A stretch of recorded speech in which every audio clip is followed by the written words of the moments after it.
Welcome to another exciting adventure in the Bible in 1 year with the preacher's husband. Today, we're going to do the speed reading version of chapters 19, 20, and 21 from Genesis. And we're going to start out in chapter 19 with the destruction of Sodom and Gomorrah.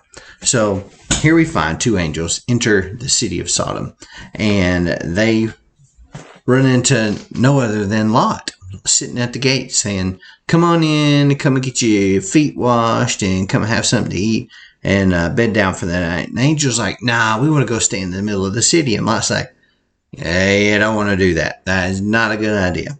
You come home to my house, I'm going to give you a feast, and I'm going to give you a safe place to stay. And then tomorrow, y'all skedaddle out of here as quick as you can. And they're like, well, okay, we'll go to your place then. Well, as soon as they get there, they go inside. And of course, Lot has the feast prepared. But meanwhile, the people in the city, they know that these two people have come to Lot's house. So they surround his house. All the people in the city, they come to him, they're banging on the door. And they say, Lot, send these two out because we want to have sex with them. Well, Lot says, no, you ain't going to do this evil deed, because that's what that was. Homosexual rape is what they were talking about here. And that is an evil deed. It was a super evil deed. As a matter of fact, it was an abomination, as they refer to it in the Bible. And that was even worse than raping a female. Not that raping a female is any less of a sin, really. It is. Any kind of rape is bad rape. But this was considered an abomination. So he says no.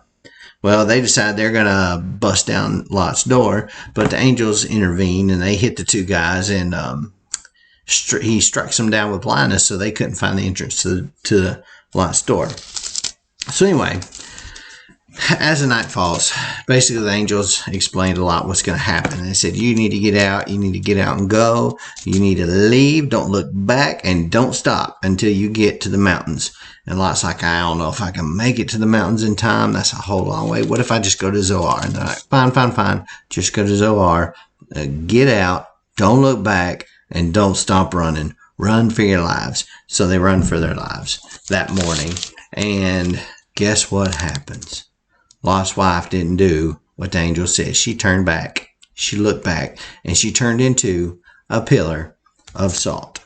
So there's Lot. His wife is gone. He has no son-in-laws because his daughters weren't married yet. And he goes and he hides in a mountain cave. While he's there, his daughters, being lonely and didn't have men around, they got lonely. They wanted to have babies and get married, but they couldn't. So instead, they got Lot drunk. 2 nights in a row, they got Lot drunk. They both slept with their father, and then they both had children with their father. And Lot had no idea. And the first one had Moab, and the second one had Ben-Ami. And Ben-Ami became the father of the Ammonites, and Moab became the father of the Moabites. So that's how they came around. Next, we have to rescue Sarah again, because guess what Abraham does with Abimelech? The same thing he did before. He goes in and has her say, I am Abraham's sister. Time number 2. Like round number 1 went really well for him. Round number 2, same thing happens. But Abimelech's a little bit sharper of a guy, and he kind of figured things out pretty quickly before things went too far this time. So here comes, rescue me, Abraham. So that's what happened. Sarah gets rescued from Abimelech, but Abraham prayed to God, and God healed Abimelech, his wife, and his female slaves so that they could bear children. For the Lord had completely closed all the wombs in Abimelech's household on account of Sarah, Abraham's wife.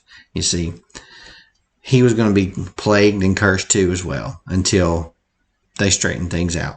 You may look back and think, why in the world would he do this? Why would he say, she's my sister, not my wife? Well, it was a custom when you are a stranger, an alien in a strange land, that you offer a gift. And what better gift than one of your daughters or one of your servants as a gift to the king of the land to become one of their wives.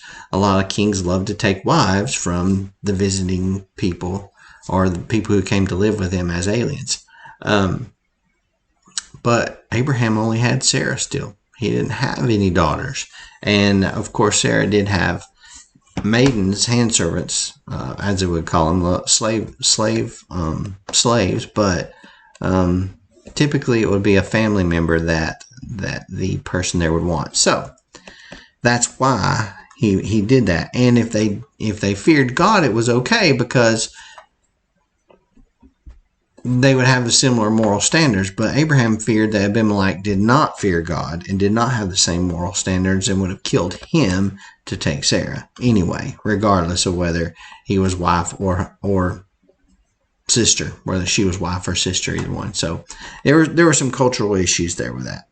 So then we get through this scenario for the second time, and guess what? Lot's son tries this later on too.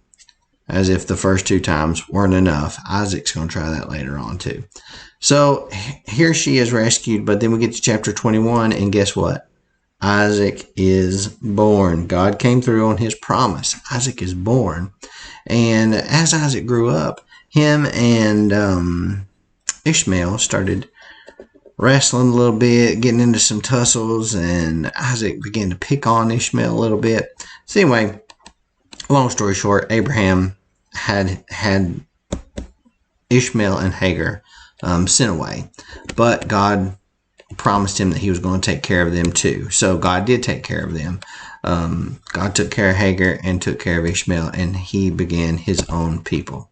And then Abraham decides to have a covenant with Abimelech that we read about there. And that brings us up to chapter 22 for tomorrow. Tomorrow we're going to read chapters 22 through 24, and that is going to get us through the sacrifice of Isaac, Sarah's burial, and a wife for Isaac. In other words, enter Rebecca. I will see you tomorrow. I hope this has touched you in some way. If it has, please share it. Hit the like button, the subscribe button, and click the little jingle bell so you can be notified the next time I upload a video. And I will see you tomorrow.